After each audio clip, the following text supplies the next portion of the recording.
বিচার আপনাদের কাছে বিচার কেস আছে এটা ওরা মানতেছে না আমি এটা বিচার প্রোগ্রাম করে মনে করেন ডিগ্রি দিল দেওয়ার পরে ওরা আবার আপিল করলো আপিল করার পরে মনে করেন যে ওরা আবার বাচ্চাদের সার্বিক কেস করলো সার্ভিকেল হতো করলো তুই দেখাইটা তারপরে আবার ওর বাচ্চাটা কেস করা এরা কাগজ দেখাইতে পারলো না শেষের মালিক আমি তালুকের মালিক আমি শেষের মালিক আমি বাসুর সোনা আরো মালিক ওরা দেখাইলো সারি সমাজ দেখাইলো পত্তন নিছে এই আনলো মানে পত্তন দেখাইলে আনলো এই তো ওরা তাহলে পত্তন আপনারা দেন আমারে ভয় নেওয়া দেন ওরা ভয় নেওয়া দিতে পারে নাই ওরা কেরা এই সাফিরা ভয় নেওয়া সমস্ত দিতে পারে নাই কোনো ভয় নেওয়া দেখা নাই এই জন্য আঙ্গুরে সারিটির পরে ওরা যে আঙ্গুর মামলা করলো মানে 7 ধারা করলো 44 ধারা করলো 44 ধারা আমরা ডিগ্রি হয়েছে আবার আপিল করলো আবার 44 ধারা লস্কর হীরাও ডিগ্রি হয়েছে আবার হীরা পরে আবার নথরে দেয়া আবার মামলা করাইলো নতুন করে মামলা করে সেই মামলায় আমরা আবার কিছু ডিগ্রির মধ্যে গেছি তখন আবার মামলা করাইলো সেই মামলায় নোটিশ দিছি দিয়া হাইরা নেতা ব্যক্তি ওয়া করো আমরা পাইনি মেলা বুক নিয়ে ওরা ওয়া হির মুখে মেলায় কুয়া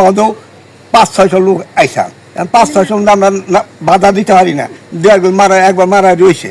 আবার যদি মারামারি হয় তাহলে তো জেল খাট লোক সেই মারাই আমরা বর্তমানে হাসপাতাল 2 জন আমার পোলা আসা শেষ আছে বাসিসনে আরও আছে এই নতুন একটা আমার নাই বললো যে আমরা পত্তন নিছি এই সত্য ওরা পত্তন সত্য ওরা একট করছে এই পত্তন আমরা দেখাইলে এই আঙ্গনে ভয় নেওয়া ওরা ভয় নেওয়া কোথাও দেখা নেই কোনো হাতি 44 দিকে হয়েছে আমরা যাইতে ওরাই ভাঙ্গা ওরাই ওরা আমরা এটা বিচার চাই আমার নাম হাফিজ বাবার নাম আজমত আলী মৃত্যু এই গ্রামের নাম কি গোবিন্দপুর মধ্যপাড়া বিদেশের কাগজ আমার কাছে তালুকের কাগজ আমার কাছে নতুন একটা কিভাবে করছে আমরা জানি না আমরা ছোটবেলা থেকে আমরা ছোট ছিলাম ব্যবসা তারাও জানে না তারা কিভাবে করছে আমরাও জানি না এখন এটা আমরা বিচার চাই জমিন হেরা বেদখল দেখাইতেছে হেরা সাফিকুল ইসলাম সাফি আজিবর আনোয়ার নুৎফর নাজমুল আল কাসম আর তারপরে এরা যোগাযোগ করে আলবা আলো আমি হালের সামনে খাড়েছিলাম হাবিবর আর দুলালের ফুলা বাবু এর বেটি লাড়ি মির্জা নামা হানাই অমুক দেখাই না নামাই দিল আলবাইলে হারা এই যে নসের ফুলা শহীদ তাদের নুৎফর ওরা সেই ওয়াগাইলে দিল ওরা সেই নেতানে আহের আঙ্গরে মাছ বের করে বাড়ির ভিতরে মারছে একবার আগে জ্বালা খেতে নিষেধ দিছি 7-6-21 তারিখ সোমবারে একটা শুন আমার মায়ের খেতে মধ্যে ভালা দিয়েছিলাম নিষেধ দিয়েছিলাম যে ভাই আনেরা জ্বালা ভাঙবেন না আনে যদি কাগজপত্র থাকে কাগজপত্র বের করুন তাহলে আনেরা গিয়ে গাড়বেন নি হ্যাঁ আমার মায়েরা খেতে ভালা দিয়েছে শরীফুল ইসলাম সাবি হুকুম করলো আজিবরে আনোয়ারে আর আজিতের বোন নেবুলি মরদিনে নাসিমে মাসুমা এটি আমার দৌড়ে মা ইসলাম তার আমি অজ্ঞান হয়ে গেছি এরপরে কেরা কি করছে সেটা জানি না বিচার জানিকের কাছে চাই এই জমিটা আমি জানি যে আমার দাদার জমিন ছিল আর কি দাদার কাছ থেকে তারা বাগি নিয়ে হইলো গিয়া আবাদ করতো তারপর আস্তে আস্তে করতে করতে তারা ভুয়া দলিল বানায় মানে তারা এটা আর কি খায় গেতেছে পরে আমগর লোক যখন যায় করতে তারা হইলো গিয়া মারামারি জোরপূর্বক হইলো গিয়া লোক জনায় না লোক ভাড়া করে আয় না এরা হামলা করে এই করে এবং কি আমগর হইলো গিয়া জায়গার ভিতরে যাওয়া দেয় না আর মেয়ে আমার নাম হইল হাটজা এই জমি জোড়া নিয়ে কেস মেলা দিন ধরে হইতাছে 7 বছর ধরে হইতাছে এর আগে হইছে বাপ দাদারা গেছাল মারামারি করে তুলে দিছে গেছে এখানকার ওরা কেস করতেছে কেস যেতুরি চূড়ান্ত না হবো ইতুরি ওরাও খেতে হব না আমরাও যাহাম না আমরা 2টা ডিগ্রি হয়েছি আবার ডিগ্রি আনসার তাও আমরা আপিল করছে তাও করছি সাবি বন শহীদা কুঠিত নাই করছি সাবি বন শহীদা হয়ে এখানকার লুক করে দিয়ে আবার এই 44 করছি লুক করেরটাও শেষ আবার যাই আপিল করে আবার আমাদের নোটিশ করছে 14 জনের এই কেস থাকাকালীনে জানি ওর বিবাদীরা যেন খেতে নামতে পারে না বিচার চাই আমরা বিচার চাই আমার বাপ দাদা এই জমি আমার বাপ দাদা হেরা জোর করে সাবরা জোর করে খাইতেছে বুঝুন ই করছে কেস করছে মামলা করছে তোমার বাবা তো আরেকজন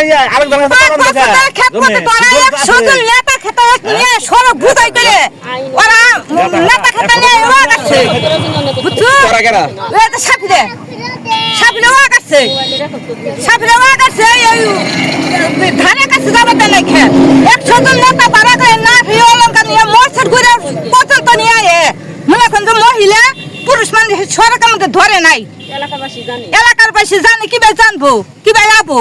জুড়ে তো হলে এই আবাদ করে খাইলো বুঝছুন। মোহাম্মদ শফিকুল ইসলাম পিতা পিতা মুসলিম উদ্দিন জমরে আমরা পত্তন নিয়েছি মনে আমাদের 130 সালে আমরা 100 বছর উঠে 103-4 বছর ধরে খাইতেছি। বিবাদে যারা আছে তারা মনে হয় সিএসএ বলে সে ওদের নামে প্রায় মনে হয় যে আগে খুব 5-6 বছর ধরে খুব নির্যাতন করতে থাকে আর সত্যি মামলা করতে যেমন ওটা ঠিক আছে। তারপরে মনে হয় যে আমি বলছি যে মামলা তোমরা ট্রাই করে নেবো আমরা জমি ছেড়ে দিতাম। তাতে মনে হয় যে এই জমিন আমরা 21 সালে বেগুন আলাম কাঁথার বাদি তখন মনে হয় ইয়ে দলে প্রভাব খাইয়া আমাদের মনে হয় খুব নির্যাতন করতে হবে। বর্তমানে আদালত চলতেছে আমরা খেতে নিষেধ দিকে আনছি আমরা জমিনে যে দল করে খাইতে বাড়ি করতে এই মামলা কি ওই যে মোর ভাই জ্বালা পাইছে। আচ্ছা আপনারা যে মামলা করলেন সর্বশেষ রায় কি আসলো? তাই তো মামলা তো চূড়ান্ত হয় নাই, চূড়ান্ত না, আপনাদের কোর্টের থেকে আপাতত কি দিছে 144 ধারার যেটা এটা ই হয়েছে আদেশ হয়েছে এটা বন্ধ করে নিষেধাজ্ঞা মানে স্থায়ী নিষেধাজ্ঞা নয় আমরা স্থায়ী নিষেধাজ্ঞা আবেদন করতে। আচ্ছা নিষেধাজ্ঞাটা কি ওই হবো না বিবাদের হবো না তাহলে আমরা 44 ধারা মামলা করতে আমরা ওরা বেশি নির্যাতন করে বাড়ি ঘর করবো বাড়ি ঘর ভেঙে দেবো ধান কাটে নেবো এবার হুমকি দেখতে করবে। আচ্ছা ওনাদের একটা দাবি যে ওনাদের বাপ দাদার জমি ছিল এটা আপনারা বর্গা চাষ করতেন তখন তো আপনারা জাল একটা দলিল করে এইভাবে বুক দল করে মনে করেন যে এমন কোনো নাই মনে হয় এমন প্রমাণ যদি এলাকার লোকজন আছে যদি এমন কোনো প্রমাণ দেয় তাহলে মনে হয় আমি আজকে মনে হয় যে এটা ইস্তেফা দিতে আমাকে এমন যদি প্রমাণ দেয় যে বড় খাইছি এখান করছি তেমন করছি 103 বছর ধরে বয়স ধরে আমরা খাইতেছি। এই যে ওনার জমি না একটা মামলা হয়েছে 18 বছর মামলা করে একই ঘটনার জমি মামলা হেরে গেছে মানে আঙুরের লোকজন নাই এই কারণে মনে যারা যা চাইতেছে তা আমরা পাই দিয়ে হাইতেছি না ওই দিলে মনে ওষুধটা দিলে মনে হচ্ছে ঠিক হয়ে গেত দিতে বুঝতেছেন। আমার নাম মোহাম্মদ আলী। বাবার নাম এই যে দেখা সমাজ ওই হারে দেখতেছে এর কাছে জিজ্ঞাসা শুন না জমি খায় না খায় জমিনটা ওরা 100 উর্ফ হয়েছে বয়স ওরা খাইতেছে। আচ্ছা ওনারা যে দাবি করে জমি ওনাদের আসলে এই বিষয়ে আপনি কি জানেন গ্রামবাসী? আমরা কোনদিন শুনি নাই যে ওরা এই জমি প্রমাণ নাই তো আমরা ছোট থেকে শান্তির জন্য আপনার গ্রামবাসী দেখা গেছে। আপনার বাবারা কি দেখছে? এই জমি ওরাই খাইতেছে। কেরা নাম কি? জাভেদ আলী। কাগজপাতি বুঝুন নাই কাগজপাতি যার সত্য সেই জমিটা পাবো তাই না? কাগজপাতি যদি জমি ওরা পায় মামলা চলতেছে তাহলে তো হেরা নিয়ে যাবো গা ওরা ঘরে কথা ওইটাই যে আমরা যদি কাগজপাতি না পাই তাহলে ওরা জমি নিয়ে যাবো গা কাদের দখলে সাবি করে দখল হয়ে আছে। এটা তো বিভিন্ন সময় মারামারি হানাহানি হয়েছে। আমরা তো চাই না যে মারামারি হোক, যারা মামলা করছে মামলা যারা আয় পাবো তারাই নেই, আমরা তো এটাই চাই। আমি এই জমি সম্বন্ধে বলতে চাই এই মূলত জমিটা আসলে এই রাস্তা নিয়ে পাচ্ছিল, ঠিক আছে? রাস্তা না দেওয়ার পরে তারা এক পাখি জমি দাবি করছিল, দাবি করার পরে এরা ওই জনতার বল দেখায় তারা দলের প্রভাব দেখায়। এরা কারা? এই নাম কর নাম হইলো মান্না, টুনু, শফি, এরা তারা মিলা এই শফিকুল ইসলাম সাফিকে তারা অনেক নির্যাতন করছে। শফিকুল ইসলাম সাহেব আপনার কি হয়? আমার চাচা শ্বশুর। আচ্ছা অনেক নির্যাতন করছে, নির্যাতন করার পরে আমিও মাইর খেয়েছি। মাইর খাওয়ার পরে যখন এই 4-5 বছর গেছে যাওয়ার পরে আমরা কাগজপাতি দুই দল দেখায় যে বলছে আপনারা আসেন, থানা দিয়ে পুলিশ আসছিল, আসার পরে তারা বলছে যে আসেন আপনারা 2 দলে আসেন, এসে কাগজপাতি দেখবো, যাদের কাগজপাতি সঠিক আছে তারা এই জমিটা আবাদ করবো, জমি এই প্রতি থাকা যাবে না। তাদের যাদের কাগজপাতি আছে কোর্টে ধরা গেছে, মামলা চলবে, রায় হবে, তখন বিষয় তখন, কিন্তু আবার চলতেই থাকবে। আপনি কি চাচ্ছেন এখন? আমি চাচ্ছি প্রশাসনের কাছে, আমি প্রশাসন চাচ্ছি যে এই যে আমরা যে এই জমিটা কাগজপাতি দেখাইছি হ্যাঁ ধনবাড়ি আপনার অফিসে দেখাইছি, ম্যাজিস্ট্রেটের কাছে দেখাইছি, তারা বলছে যে না কাগজপত্র তোমার তো সঠিক আছে, তোমরা আবাদ মৌসুম করো গা। আমরা আবাদ মৌসুম করতেছি, কিন্তু তারা এর ভিতরে আমরা এই ফসল আবাদ করছি 5 বছর পরে। কাদের দখলে আছে জমিটা এখন? এখন বর্তমানে শফিকুল ইসলাম সাবি তাদের দখলে আছে।